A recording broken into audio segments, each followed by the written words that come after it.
मेदूवडा खायला कोणाला नाही आवडत आणि तो पण झटपट बनत असेल तर मग वाह क्या बातच आहे. आज मी असेच तुमच्यासाठी घेऊन आले आहे रव्याचे मेदूवडे.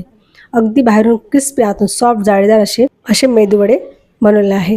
त्यासाठी मी एका पॅनमध्ये पाणी घेतलं, 1 कप पाणी घेतलं आहे. त्यामध्ये चवीनुसार मीठ टाकायचं आहे, अर्धा चमच तेल टाकायचं आहे, 1 वाटीनुसार पाण्यानुसार अर्धी वाटी आपल्याला इथे रवा टाकून घ्यायचा. ज्या पद्धतीने दाखवलं आहे त्या पद्धतीने रवा टाकून घ्यायचा आहे.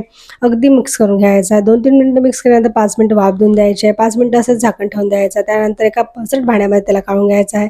त्यामध्ये आपल्याला टाकायचं आहे अर्धा कप दही टाकायचं आहे, बारीक चिरलेली हिरवी मिरची टाकायची आहे, कोथिंबीर टाकायची आहे, कढीपत्ता टाकायचा आहे आणि चिली फ्लेक्स पण टाकून सर्व साहित्य मिक्स करून घ्यायचं आहे. एक मीडियम साईजचा डो घ्यायचा आहे, मेदूवड्याचा आकार द्यायचा आहे आणि छान मधोमध होल करून सर्वच मेदूवडे असेच तयार करून घ्यायचे आहे. तेल छान तपू द्यायचं आहे. मेदूवडे त्यामध्ये सोडायचे आहे. गोल्डन ब्राऊन होईपर्यंत तळून घ्यायचे आहे.